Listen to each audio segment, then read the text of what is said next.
जय जिनेंद्र। आज हम चर्चा करेंगे स्वात्म साधना शिविर की, जो कि अरहम योग प्रणेता श्री प्रणम्य सागर जी महाराज द्वारा लगाया गया था 13 अगस्त से 18 अगस्त तक के लिए 5 दिन का यह शिविर था, जिसके अंदर शर्त थी कि आपको त्रिगुप्ती मौन से रहना होगा। त्रिगुप्ती मौन यानी मन वचन काया से मौन। और ये जो शिविर था ये 5 दिन का था। तो जनरली क्या है कि लोगों को इस विषय में बहुत ज़्यादा उत्सुकता रहती है कि आपने वहाँ पर 5 दिन तक क्या किया। मैंने खुद ने ये शिविर ज्वाइन करा था क्योंकि मैं खुद देखना चाहती थी कि कैसे मौन रह के कैसे रहा जा सकता है। मतलब आपको मन से, वचन से, काय से, इन तीनों से मौन रहने का क्या तात्पर्य है और इसका क्या यूज़ है, पर्पज़ है। इस चीज़ को मैं प्रैक्टिकल अनुभव करना चाहती थी, इसीलिए मैंने इस शिविर को ज्वाइन किया।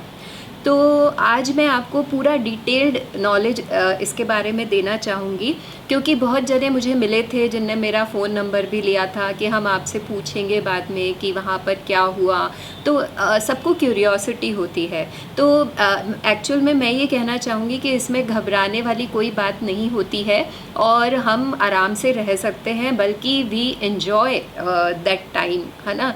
तो अब जब हम यहाँ आ गए तो हमें वो चीज़ याद करके हमें लगता है कि वो हमारा टाइम बहुत प्रीशियस टाइम था, है ना। That time will never come again, I think so, जब तक कि मैं दोबारा से उस स्वात्म साधना शिविर को नहीं ज्वाइन कर लेती। तो आज मैं आपको इसके बारे में डिटेल नॉलेज देती हूँ कि हम लोग जब गए, हम 13 अगस्त को हमें 5 बजे रिपोर्टिंग था। जो मीरा मार्ग पे हम वहाँ पर गए। वहाँ पे हमारा जो है टेस्ट हुए। कौन कौन से टेस्ट हुए? हमारा बीपी टेस्ट हुआ, हमारा रिएक्शन टाइम, हाइट, और ऑरा टेस्ट किया गया हमारा, है ना।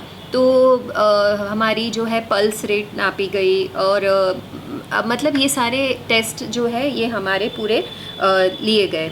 और इसके बाद में जो है हम लोगों को उनने होटल में चेक इन करने के लिए कहा। हमको एक्चुअल में होटल था रुद्र विलास, जो कि 4 स्टार होटल है जयपुर का। तो हमें जो है, और वो जहाँ महाराज जी रह रहे थे उनसे हमारा 3 किलोमीटर दूर था होटल, है ना। तो हमें वहाँ पर जाने को कहा गया। तो हम वहाँ पर पहुँच गए, मतलब कैब करी थी उन लोगों ने, हाँ सब व्यवस्था थी। तो हमें सिर्फ अपना सामान लेके वहाँ जाना था।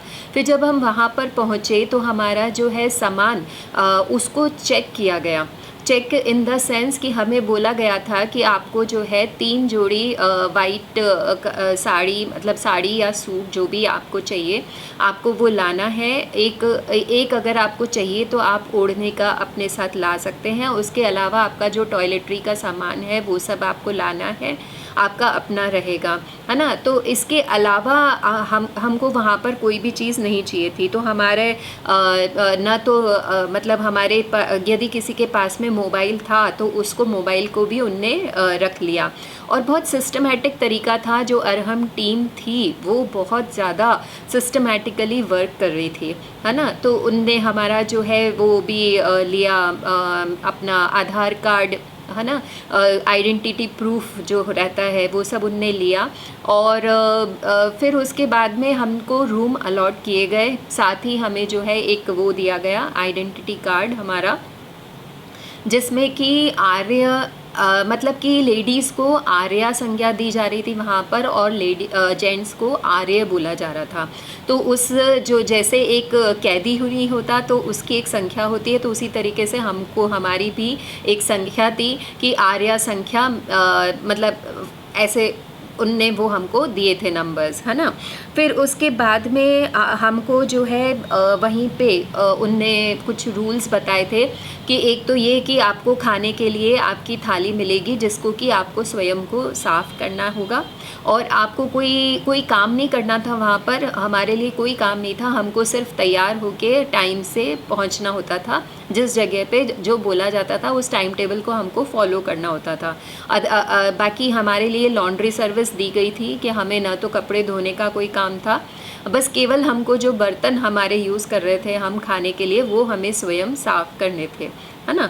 फिर उसके बाद में हमारा जो है जितना भी मतलब हमें आपस में बात नहीं करनी थी। एक रूम जो था उसके अंदर 4-5 जने को अलॉटमेंट था, और यदि कोई छोटे रूम थे मिडिल साइज़ के, तो उसमें 4 जने रह रहे थे, और जहाँ पे बड़े रूम्स थे वहाँ पे शायद 6-7 जनों को उनने रखा था साथ में, है ना। तो उनका, और साथ में क्या है, आपको वहाँ पे रूममेट से भी कोई कन्वर्सेशन नहीं करना था, आपको बिल्कुल मौन से रहना है, कोई इशारेबाजी भी नहीं करनी है, आपकी नज़रें भी नीची रहनी चाहिए, है ना। ऐसा वहाँ का रूल था।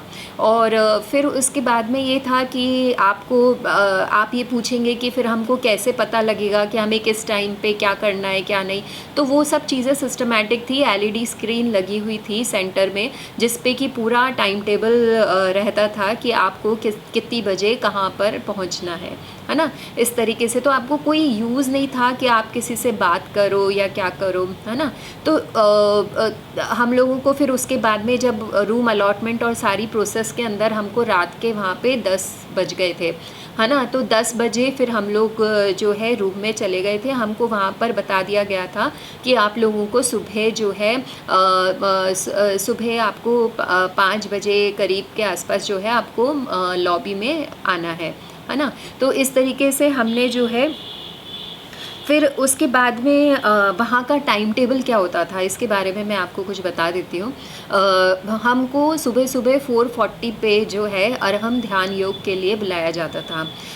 तो नीचे वहाँ पर है ना इनबिल्ट स्विमिंग पूल था, जिसके पास में बहुत अच्छी जगह थी, और उस अच्छी वाली जगह पे जो है हम लोग वहाँ पर अरहम ध्यान योग करते थे। और हमें पंच मुद्राएं प्लस दूसरे आसन प्लस क्लैपिंग एक्सरसाइजेस प्लस हम मतलब और भी दूसरी एक्सरसाइजेज इस तरीके से करते हुए हमको 6:30 तक हम जो है अरहम ध्यान योग हमारा होता था। फिर हम उसके बाद में लॉबी में आ जाते थे, और लॉबी में आने के बाद में, और वहाँ पे ऐसा था कि मेल्स और फीमेल्स अलग अलग होते थे। मतलब कि फ़ीमेल सेक्शन अलग ही रहता था, उनको मेल्स को नहीं देखना होता था और मेल्स को फीमेल्स को नहीं देखना होता था। और रूम्स भी उसी अकॉर्डिंग अलॉट किए गए थे। फर्स्ट फ्लोर पूरा जो है लेडीज़ के लिए था, सेकंड फ्लोर पूरा जेंट्स के लिए था, और थर्ड फ्लोर में एक पार्टीशन किया गया था जिसमें कि आधा एरिया महिलाओं के लिए था और रिमेनिंग एरिया जेंट्स के लिए था। और मैं आपको बताना चाहूँगी कि इस स्वात्म साधना शिविर में करीबन 178 लोग बैठे थे, है ना, जिसमें से ऑलमोस्ट मेल और फीमेल का जो रेशो था वो हाफ था, है ना। तो इसके अंदर फिर हम लोग को जो है 6:30 तक हम लॉबी में आ जाते थे, और फिर उसके बाद में महाराज जी आते थे, है ना। यानी 3 किलोमीटर वो चल के विहार करके वहाँ से और हमारे को संबोधन देने के लिए वो आते थे। तो ऐसा होता था कि जब वो 7 बजे तक आते थे तो 7 बजे वो जो है मेल एरिया में प्रवचन करते थे, और फीमेल्स जो है उनको एलईडी स्क्रीन पर देखते थे, है ना। तो फिर उसके बाद में जब वो पूरा हो जाता था उनका लगभग 8:15 तक जो है सेशन रहता था, और फिर वो जो है मेल सेक्शन से फीमेल्स में आते थे और वहाँ पर भी दर्शन देते थे, आशीर्वाद देते थे सबको। और फिर उसके बाद में जो है हमारा आगे का प्रोग्राम होता था। मतलब बस 15 मिनट 5-10 मिनट के लिए वो दर्शन देते थे वहाँ पर आके, है ना। फिर जिन लोगों का, अब आप कहेंगे कि जिन किसी का देव दर्शन का नियम हो तो फिर उनका क्या होता था, तो वहाँ पर ये हमको क्या है कि महाराज जी के दर्शन हो जाते थे और उनका जो है पूरा प्रवचन हम सुनते थे। तो इस कारण से हमारा देव दर्शन का नियम तो वैसे भी पल जाता था, क्योंकि पंच परमेष्टि में से आप किसी का भी दर्शन करो, देव दर्शन का नियम पल जाता है ना। तो हम लोगों में इस तरह की कोई आकुलता नहीं थी, है ना।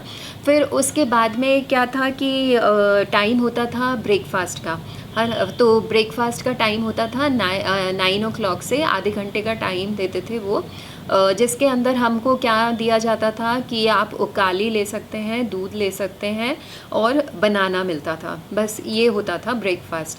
और फिर उसके बाद में जो है 9:30 से फिर से जो है साधना का टाइम चालू हो जाता था। और आपको एक और बात बता दें कि वहाँ पर ऐसा अलाउड नहीं था कि आपको बहुत ज़्यादा मूवमेंट करना है, आपके लिए वॉक करने की बहुत जगह है, स्पेस है, ऐसा कुछ नहीं। रूम के बाहर लॉबी, बस लॉबी में गद्दे और सब पूरे लगे हुए थे, आपको वहाँ पर बैठना है, वहाँ पर बैठ करके अपने साधना करें। आपको यदि बैठते नहीं बन रहा है, आप थोड़ी देर खड़े हो जाइए, खड़े होकर भी साधना कर सकते हैं। और आपको थोड़ा सा वॉक मूवमेंट करना है तो आप बस उतनी सी ही स्पेस में थोड़ा सा घूम सकते हैं, उसके अलावा आपको जो है मूवमेंट का कोई जगह नहीं था, है ना। क्योंकि आपको काय से भी तो मौन रहना था। और फिर उसके बाद में जो है हम 9:30 से लेके 11 o'clock तक कुछ अरहम ओम अरहम नमः का वो माला वो चालू कर देते थे महाराज जी का, जिसके साथ में हम भी वही करते थे। और आप अपने हिसाब से भी आपको जो कुछ भी करना है वो आप कर सकते हैं। महाराज जी जो कुछ बता के जाते थे वो भी हम उस समय करते थे। फिर उसके बाद में 11 बजे जो है लंच टाइम हो जाता था, और लंच टाइम होने के लिए हमको फिर ऐसा होता था कि हमको फिर 1:30 या 2 बजे तक जो है वापस से लॉबी में आना होता था, है ना। तो तब तक का टाइम में आप खाना खाइए, अपनी थाली साफ़ करिए, आपको रूम में जाना है आप रूम में जा सकते हैं, आपको थोड़ी देर रेस्ट करना है तो आप रेस्ट कर सकते हैं। इतना पूरा टाइम हमको मिलता था। देन उसके बाद में हम 1:30 या 1:45 तक नीचे लॉबी में आ जाते थे, और फिर जो है फिर हमारी साधना चलती थी, जो कि फिर उसके बाद में 3 बजे के आसपास महाराज जी फिर आते थे, और इस समय वो वुमेन सेक्शन में जो है अपना वो देते थे उपदेश। और फिर उसके बाद में जो है जेंट्स लोगों को वो चीज़ स्क्रीन पे दिखाई जाती थी, और फिर उसके बाद में वो जेंट्स सेक्शन में जाते थे, उनको दर्शन देते थे। तो इस तरीके से महाराज जी 2 बार, दिन में 2 बार जो है आते थे, और पूरा 1.5 घंटा अपना देखते थे। मतलब सोचिए आप कितना टफ उनके लिए था, हमारे लिए तो कुछ भी नहीं था, हमको तो बैठे बैठे सुनना है। लेकिन वो 3 किलोमीटर दूर से आना जाना ये करते थे, और प्लस बारिश का मौसम अलग था, है ना। तो फिर उसके बाद में उनने हमको बहुत चीज़ें बताई थी, सिखाई थी। वो चीज़ मैं आपको अगले सेशन में बताऊंगी। ये सेशन अभी हम यही देखते हैं कि हमारा रूटीन क्या रहता था, है ना। फिर उसके बाद में जो है 3 बजे जब महाराज जी देते थे तो करीबन 4:15 हमको बज जाते थे, और फिर 5 बजे से जो है हमारा फिर से खाने का टाइम हो जाता था, और फिर 6:30 बजे तक के लिए हमको छूट मिलती थी, और फिर 6:30 बजे से हमें फिर से लॉबी में इकट्ठा होना पड़ता था। और वहाँ पे एक बड़ी सी LED स्क्रीन लगी हुई थी, जिसपे कि हमको 7 बजे से अरहम कीर्तन, ध्यान, मेडिटेशन, और भी मतलब बहुत सी चीज़ें हमको जो है वहाँ पर कराई जाती थी। तो ये चीज़ें हमारी चलती थी 9:30 बजे तक, और फिर हम 9:30 बजे हमारा ये देख लेते थे कि हमारा टाइम टेबल क्या है, नेक्स्ट डे हमको कितनी बजे नीचे पहुँचना है, और फिर हम जो है रूम में जा सकते थे, है ना। तो 9:30 बजे हम रूम में चले जाते थे, और नेक्स्ट डे में फिर 4:40 के लिए हमें तैयार होकर नीचे आना होता था। और ये ज़रूरी नहीं था कि आपको सुबह नहा के ही आना है, ये कंपल्शन नहीं था। आप चाहें तो जो है बाद में भी आप तैयार हो सकते हैं, लेकिन आपको आना तो वाइट ड्रेस में ही है, जो आपकी ड्रेस है। ऐसा नहीं कि आप नाइट सूट में आ जाए, है ना। और रात को सोने के लिए हमको नाइट सूट अलाउड था, हम लोग नाइट सूट, ये हमारे उसमें था कि आप नाइट सूट ला सकते हैं आपका, है ना। तो ये होता था। और इसके अलावा ये था कि वहाँ पे हमको कोई भी, आप पूछेंगे कि हम साधना में क्या करते थे, वहाँ न कोई पूजा पाठ का कार्यक्रम था, न कोई स्वाध्याय का कार्यक्रम था, न हमको कोई किताबें दी गई थी, न जिनवाणी थी हमारे पास में कि हमको इसमें से कुछ पढ़ना है या क्या, इस तरह की। मतलब उनका जो मेन मोटो था वो ये था कि आपको किसी भी तरह की आकुलता नहीं करनी है, आपको अपने परिणाम बिल्कुल शांत रखने हैं, न आपको दर्शन करने की आकुलता करनी है, न आपको स्वाध्याय करने की आकुलता करनी है, हैं। बस ये है कि आपको जो चीज़ें कंठस्थ है और आपको जो कुछ करना है, आपको अपने जो रेगुलर के माला आप करते हैं या कुछ पाठ वाठ करते हैं, आप आराम से जो आपको कंठस्थ है आप अपनी साधना काल में उसको कर सकते हैं, है ना।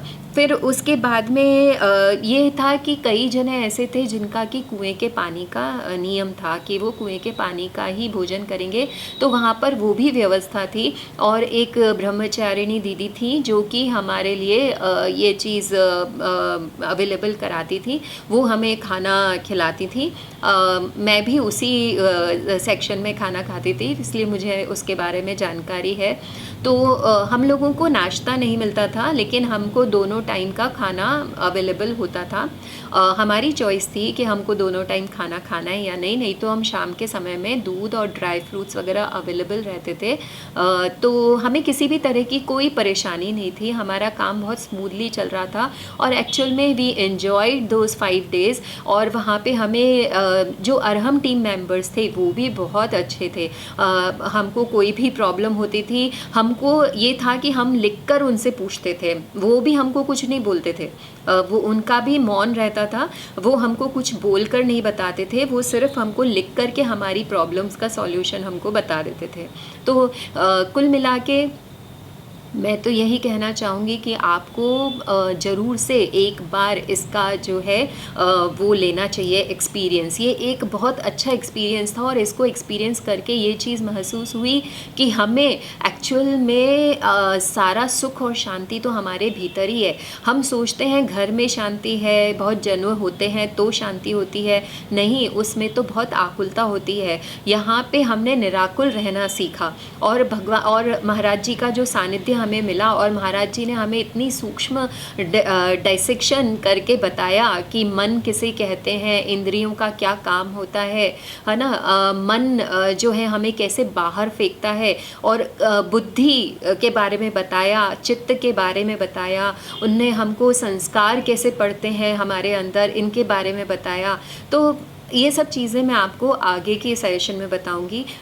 तो आज के लिए बस इतना ही। और मैं तो ये कहूँगी कि आप लोग भी ज़रूर से जब कभी भी मौका लगे तो ज़रूर से इसको एक बार तो एक्सपीरियंस करें। जय जिनेंद्र।